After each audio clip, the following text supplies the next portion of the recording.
I don't want to marry a fool. I want to marry a man that will go to church with me, that will serve the Lord with me, that a church boy. Like what I prayed about has come to pass. See what the Lord has done.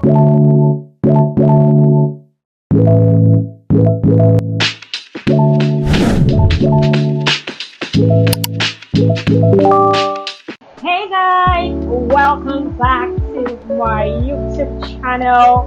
In case you're seeing my beautiful face for the very first time on the street of YouTube and on Charity Oshibaru Avenue, welcome. Please, before anything at all, do give me a thumbs up on this video. I usually would not be in a hurry to say you should subscribe to my channel because really I want you to kind of figure out if it's something that you want to do, if I'm worth your while, which of course I will always be worth your while, I promise you. So, and if you're a returning subscriber, I am so sorry for not putting out content as I should. It's been a lot going on that went on in my life in general, so but I just want you to know that I'm actually back. As you know, I am now Miss Six. Somebody's son said it is time to make this thing permanent. So one of the questions that has been asked of me for a long time has been, how did you meet your husband? You guys, you're going to get the full story today, I promise you. How I met my husband, the home marriage thing, is more of a miracle. In 2023, I think I entered into the year with the word, Lord, I am ready. Right. 2021, 2022, I wasn't in any serious relationship, right? Because I had come out of one too good to be true kind of relationship that didn't end in marriage. I didn't want to, gamble or come and begin to do trial and error. In 2023, there I was ready again to be in a relationship that would eventually lead to marriage. I didn't know what I was actually ready for. No, I did. I'm a very church person, spiritual person, I can say that for myself. So I thought I was ready to, plunge deeper into the things of the spirit, right? So I started to tell God I was ready for whatever He wanted to use me for. So I think that was when I actually started my YouTube, right? I think 2023-ish. Fast forward to June of the same year, I started to pray a lot. I was praying a lot. So I would do prayer walks and all of that. I would pray a lot. Towards the tail end of June, I remember that my church was to do a program which we usually would do every month, the last Saturday of the month, Mercy Encounter, right? So we fasted, which we fasted 3 days prayer. So one of the days I did a prayer walk and I was declaring the word of the Lord concerning my life. So I had a lead in my spirit to declare myself happily married. So I was like, Charity, you're happily married. I declare that your path and you and your husband's path cross. Never, don't mistake me. That was not the first time that I prayed for my partner or my future husband. I've been praying this prayer over the years. So it's not like I started praying that. So let's sing this Nathaniel Bassey's song. See what the Lord has done. What you waited for has come to pass. See what the Lord has done. So I changed it to what I prayed about has come to pass. See what the Lord has done. I was like, God, this will be my song. What I prayed about has come to pass. This is what the Lord has done. And to be very honest, one of the reasons why I've always prayed for my husband is because I don't want to marry a fool. I want to marry a man that will go to church with me, that will serve the Lord with me, that a church boy, if you want to call him a very religious person, you're welcome. Somebody that will be going to church together. I do not want to be the prayer warrior of the priest of my home. Some women don't have a problem doing all of that. I love you guys too, but I didn't want that for myself, Fast forward, the Mercy Encounter came and we actually experienced power of God and all of that. towards the end of the July, right? Joy, Joy, getting this video. I love you so much. Actually, Joy is somebody that my previous compound, a gift to my previous compound, gave me. So Joy told me that her sister Blessing would join me for a service. I don't know, for some weird reason, Blessing started to delay me, and I was angry because I usually would attend all 3 services. So I told her that I would go for first service. She said, no problem, I said I will join me. And I said, oh, okay. Yes, I attend all 3 services. She na me they open the gate. Yes, na me they open the gate. No, not me they open the gate. That's how I love to attend service. So they said it was delaying me, or I was not like, what is going on here? Like, but because I'm just inviting her to church for she's visiting, I cannot show that I'm angry, because I cannot come and be saying that that's how we behave in our church, we'll be angry. So I just like, okay, but I was just like hurrying and like, hurry, but deep down I was actually angry. And then one of the reasons I actually like going to church early is so that I can sit down wherever I like, which is front seat, that place I'll be seeing my pastor, that I'll be hearing his clearly. If it's something that, I will not, I'm not streaming unless why would I be watching it from the projector, my opinion, right? So, and then I like to sit by the aisle. If you know me, you already know. So, I don't like anything that will make me not sit where I want or sit in front. Or, so for that particular day we were late, so we entered Keke Napep to church, and to make matters worse, the Keke Napep got halfway and stopped. So either he ran out of fuel or something damaged in his car. Most of the injury, we boarded another car to another Keke to church. When we got to church, of course, first service had wrapped up, so they had just started call to worship for second service, right? And I was late. So once I'm late, I don't like to argue with ushers. I just go wherever they want me to go and sit. I can't remember the exact usher that actually ushered me in. So so when she called, she told me to go inside something that I don't like. But I don't come late, so why would I argue? So I went inside and I sat down. So when I sat down, so she that followed me, they wanted her to sit beside me, but she was like, no, she stubbornly sat behind the row where I was sitting. So, and of course, we're already in church, so to your thanks, they will not come to church to chit chat. I'm not going to start looking for you to sit down and face God, face your God, face God, our Father that we came to see. So, one of my favorite times in Household of David is the time before the Word, right? The Word. In fact, let me not say the time before the Word time. So, once the word, so I don't know how to separate the war time and this time I want to talk about. So the two is my favorite time. so there is something that happens in my church just before Pastor Shola ministers. Pastor Shola is actually my daddy, my pastor. So before he ministers, which is actually my favorite part, Pastor Daisy, my mama, Pastor Daisy would, usher us into the presence with her ministry of songs, so my pastor would just raise the songs and then she would take it up from there. So that moment came from Jesala was singing, and of course we lost in worship as always. There's no Sunday that we say, today worship. Pastor Daisy, God bless you, mama.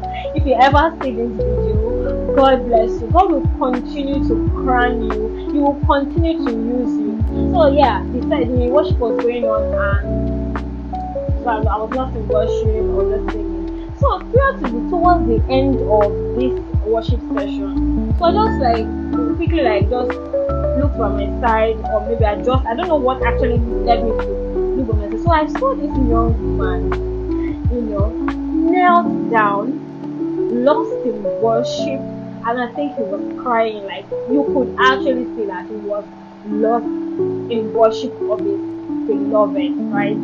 So I was not like, ooh, nice. Because me, I cannot come and lie. Me, I like my boss, we love Jesus. Find us, we love Jesus.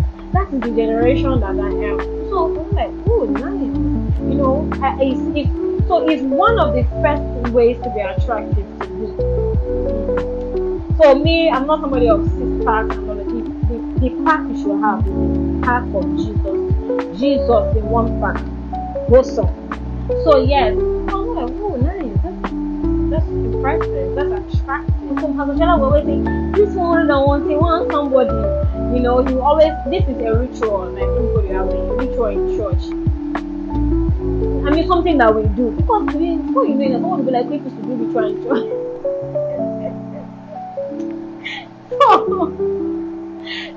So this is like our common practice. I think I should say that. So Pastor will always say, great 121 person, 500, depending on, you know, the number that, you know, that comes to his mind. Of course, this wholesome neighbor of mine was the first person that I greeted. Oh, hello, welcome to church, and all of that. And of course, I went around and I greeted. So we got to the part of, you know, turn to your neighbor. You guys, if you ever sat beside me during any service, you will know that this is not me being cliche. It is something like a ministry for me. I make sure that like I'm a blessing to whoever I sit beside. I prayerfully, consciously go to church. I don't know how you go to church, but this is how I do it, right? So when you say turn to your neighbor, tell your neighbor, of course I was participating, and so I didn't know that he liked it, right? So and I didn't even know he had not been long that he joined the church. So then Pastor Lana talked about the fast. So usually we would have our annual fast every August. So towards the end of the July, see, that was where we were that day. So Pastor was like, eat all you can, you know, of course, you know how funny and how much of a sense of humor my pastor has. So it wasn't like, eat all you can, this particular, I think I will look for that message and actually like, you know, use it to post on my show or something. So eat all you can this week, because next week fasting will start, you know, you kind of course prepare us for what to come and kind of encourage us about the fast. So now like my bed. So I think he now said, I don't know what he said that made him say, it's not me that said, no, I think it's one that I don't know. One of us said August my first month. Like, so that was the first thing that happened. The first thing that we shared in common was that we were born the same month, right? So like, yo, August, oh, meet some August, so yeah, oh wow, nice. And then Pastor Shola went ahead to crack us up in the service, so everybody was just laughing and of course enjoying God's presence. So fast forward to the end of the second service. So I asked him if he was staying back for third service. He said yes. I was like, okay, me, I'm going to where I like to sit. So I saw that it was vacant. That was when the church setting was different from what it is right now. So I went. So I was like, so before I left him, I was like, could you give me your number? Sorry, not to be sorry. I like to make friends. I do that a lot. If you, I did it with. I think I did it with Ola. I did it with Osa. I did it with Wale. I did it with a lot of guys. Sure. So this is not like, okay, this is something that you should do this Sunday. If it's not your left side, it's not. Or this is something that you must do to get husband. So I'm like, oh, just be friends and all of that, right? I'm like, okay. So I collected his number and then I went to my seat. So I think he literally, I don't know. I didn't. So I didn't call this guy. I didn't call him at all. But what I do, if I get your number, is not I'll call you that same day, or I'll just send you a message during the week. So I didn't call no. I know I saved his number somewhere. So Sunday passed, on Monday came, and then Tuesday, I think I reached out to him. Oh, my name is Troy, the lady that you met, your neighbor. I think I'll look for that message and pin it in this video so that you see what I'm saying. So I'm like, oh yes, I know, you're beautiful neighbor, you're wonderful neighbor. I don't know, I shall describe myself the way that I am. Because most of the time, this is how I look to church. Yeah, you cannot pass my face. So yeah, so that was how we started chatting. And then from there, one thing led to another. We talked about his birthday, and then he said if we could actually go out on his birthday, not like he was hosting, but he said like to have like birthday dinner or movie, not like. Baba, you don't get girlfriend in my head. Like, someone said for this guy to be saying he wants to spend that amount of time with me on his birthday, that means he actually does not have a girlfriend or not them. Because you cannot, because you saw someone in church and just believe that, you know, they are really, really nice. And that particular year, his birthday fell on a Sunday. I'm like, oh cool, that works for me actually. I'm going to attach the picture that we took. I think that was our first picture together. I knew that something was right about this guy. Right, I was liking him too ordinary. It was not like Itola with the stars, Wale, and the likes of them that I've met in. I'm just liking him too much. You know this thing they say that if the lady goes to midweek service, then she's a keeper. Yes, this guy came from midweek service. That was yeah, he's a keeper. So again, Pastor was preaching, and so there was one joke that he told us, and it was so funny that I laughed and then I looked back. Then I saw this guy again. So he smiled. Gosh. Oh my, this guy is smiling so cute. Like, I know that I have really amazing smile, but please leave the smile for my husband. Like, his smile can literally heal the sick. So, like, oh, this guy is so, his smile, not like he's so cute, like his smile is so beautiful. So then, of course, I face my front, I listened to the sermon. So, so on Sunday came, which was his birthday. I brought him the gift, and I was ready for us to go out after church service, right? So, after church service. So that's how this guy came to tell me that you are not going out. So I said, what happened? He said that he has a project. I said, what? Wait. So I just, are you angry? I said, I know. You are angry. And I said, I will make it up to you. I told that day I was just so angry. Me that I've already gone to touch my head with him. So I went home. He called me after. Am I okay? I said, no. I said, okay, that I still want us to go out. I said, I'm not going anywhere. So let her beg me and beg me. So I'm very sorry. He said, okay, even if you don't want to go out, me, I want to go out with you. This and that. So long and short of the story, I'm like, okay. Well, I mean, why would I miss the rice and chicken? We saw a movie, yeah. Then after the movie ended like pretty much in the afternoon-ish.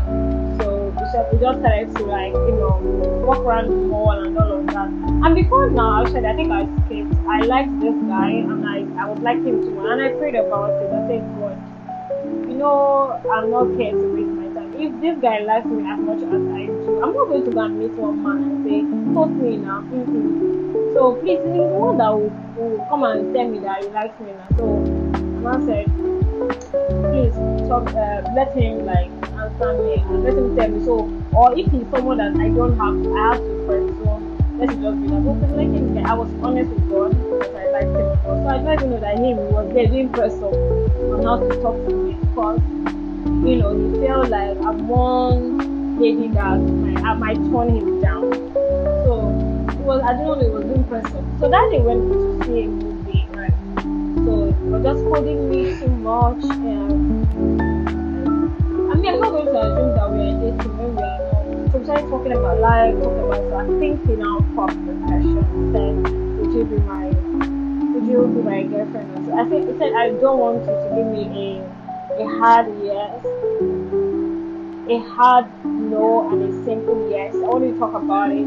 I do not want to just get into a relationship. I want someone that I can actually build with, someone that once we start dating, I think that's the exact word. Once we start dating, in the shortest time possible, we'll have a reason to go to the altar to say, Lord, I'm grateful. Has someone ever toasted you like that before? Hey, that was how they toasted me. And how about the life? That was how they toasted me. It's not, can we be my girlfriend? Let's say I work. That's how men that are serious will talk. That's how men that have seen the end in mind will talk. And I'm like, the same way.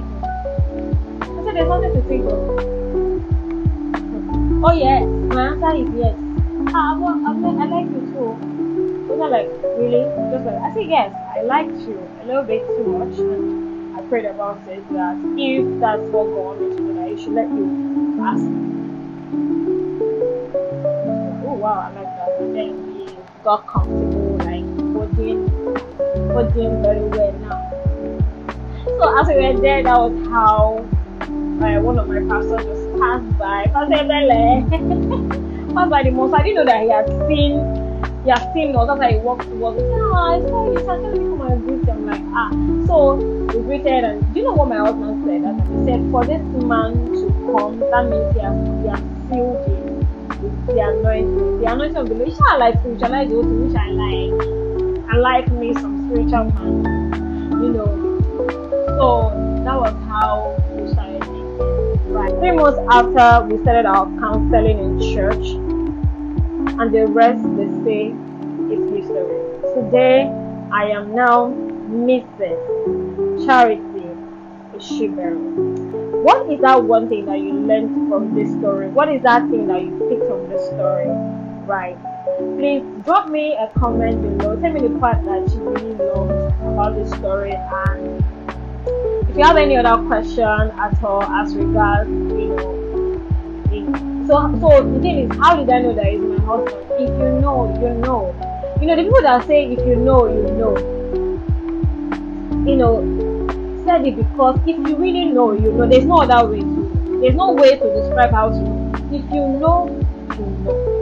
That's just the thing. You will know when it can come. Just like I said, I've had like few other guys that I actually, talked. Well, I mean, I'm not in their house right now answering their wife, right? See, we still have fine boys and girls who love Jesus. So this is like a take home for anybody out there. Please, if you want to get married, there is nothing like too much expectation. Like, your standards are not too high. Trust me, whatever you want is available, especially if you are in Christ. Don't come and say you are looking for chiseled abs and all of that. The time when I saw my husband, it was the worship that got my attention, not his mind. So, but the thing is, if I open my book, if I open my book where I wrote the things that I would want in a man, handsome is actually the last. Yes. Which I actually got, which I was honest with God that I could like me if I, because that's the time that I could like me if I, because I want my children to smile, but I'll be fine here. But then again, a very attractive man is a man in Christ. So if you enjoyed this video a little too much, do give me a thumbs up, and please subscribe to my channel if you have not. Drop me a comment down below, share this video with your friends, with your family.